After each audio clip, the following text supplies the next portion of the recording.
എന്താണ് കാഴ്ചയെന്ന് പറയുന്നത്? കണ്ണു തുറന്നിരിക്കുമ്പോൾ നമ്മൾ കാണുന്നതൊക്കെ കാഴ്ചയാണ്.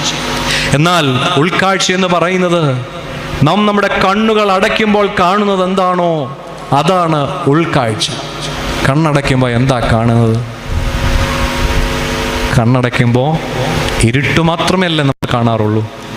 എന്നാൽ കണ്ണുകൾ അടയ്ക്കുമ്പോൾ നമുക്ക് നമ്മുടെ ഉള്ളിലേക്ക് തന്നെ നോക്കുവാൻ, അവിടെ നമ്മുടെ ജീവിതത്തെ ദൈവസന്നിധിയിൽ ഒന്ന് സമർപ്പിക്കുവാനുള്ള അനുഭവം ഉണ്ടാകില്ലേ?